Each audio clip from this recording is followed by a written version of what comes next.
我哋每個人咧都有自己祈禱嘅習慣。咁你祈禱嘅習慣通常會係點咧？咁我就問下啲教友，好簡單啫。咁我識念嘅經，我咪念晒佢咯。天主經、聖母經、光榮經，念完，交差 finish。我唔中意念經嘅，我咧就靜靜地，咁咧就對住我信嘅天主，然後咧我就將我所有嘅嘢都交齊俾佢。咁我講完之後咧就畫個十字，就拜拜。咁呢個係另外一種祈禱嘅方式。有啲人就話：我通常只係做一件事嘅啫，就得閒揸住串念珠，念晒成串玫瑰經，咁我好舒服、好安樂噶啦咁。個個人都有唔同嘅念經方式，呢啲係方式。但係究竟我哋應該點樣去祈禱？咁首先第一樣嘢咧，祈禱係乜先搞清楚呢個大前提。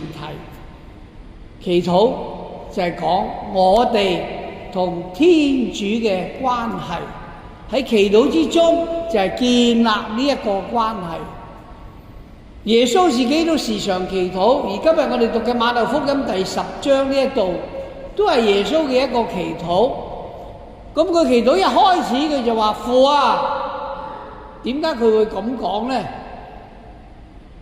其實呢個就係一個好普遍猶太人祈禱嘅方式，而呢個方式呢，就係講緊一個關係，一個小朋友同爸爸嘅關係，而呢個係一個非常之親密嘅關係，所以佢哋祈禱嘅時候呢，就會叫阿爸父啊咁樣稱呼開始佢哋想講嘅嘢。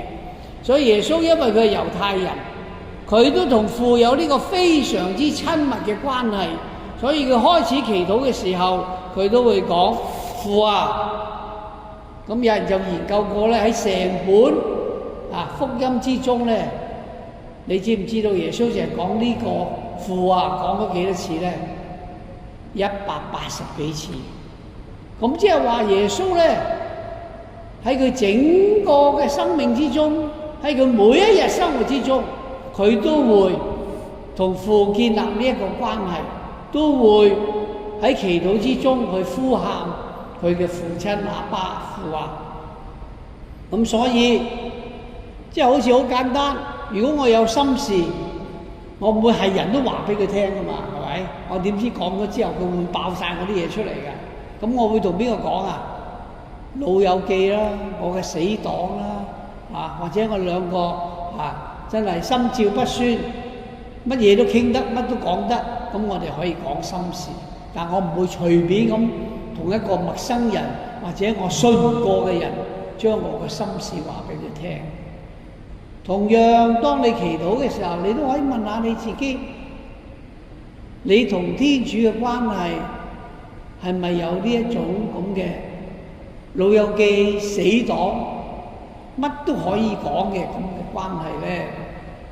咁因為只有呢種嘅關係呢，先至可以將我哋自己整個嘅生命喺祈禱之中呢，去學習交託，去學習建立同主嘅關係。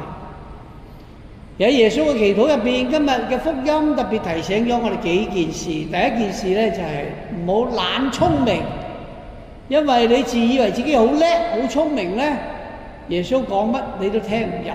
所以耶穌話：父就瞞住咗嗰啲智慧同明達嘅人。其實佢就想講邊個啊？佢就係想講啲猶太人、啲經師，因為佢哋自以為是，以為自己乜都識、乜都懂。所以耶穌講乜呢？佢哋都唔中意聽。耶穌做乜呢？佢哋都要反對。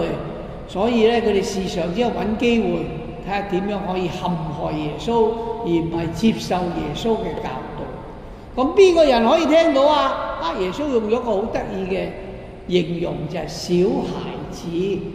小孩子唔係講10蚊仔啊，喺聖經之中嘅小孩子就係講人嘅嗰份簡單純樸，真正嗰份嘅純真，冇虛偽，好簡單。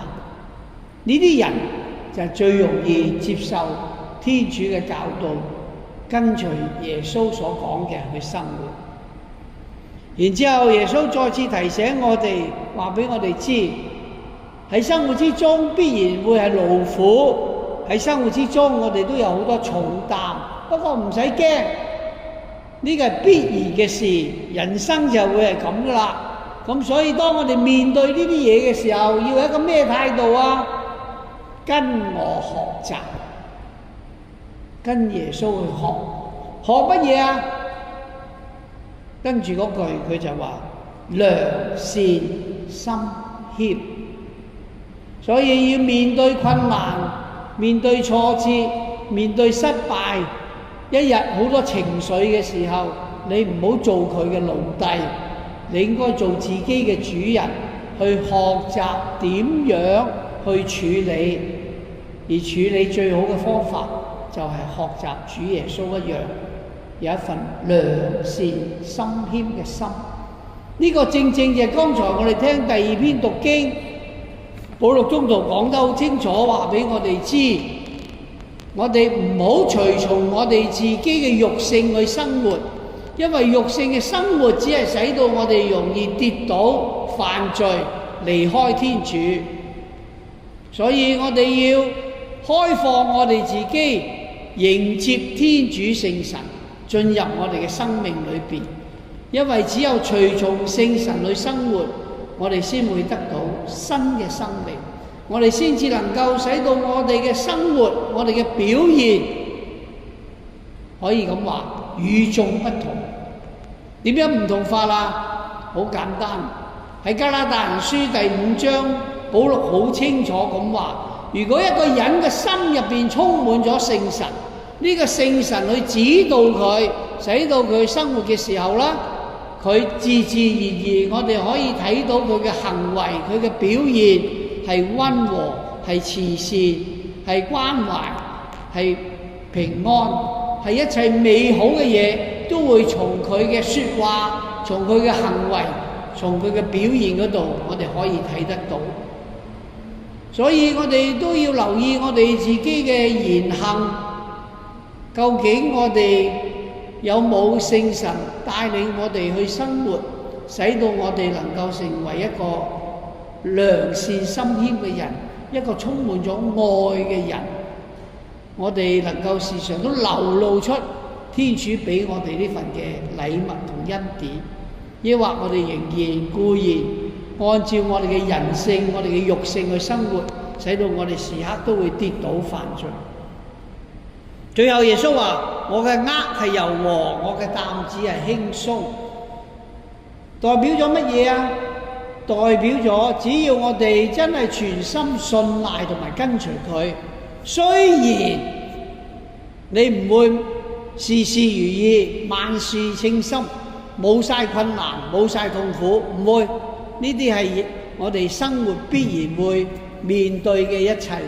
但係當我哋能夠同主喺一齊嘅時候，我哋好深信我哋能夠有呢份力，我哋深信主俾我哋嘅祝福，足以使到我哋能夠面對同埋勇敢咁去接受負起呢一切，而能夠一一咁去度過。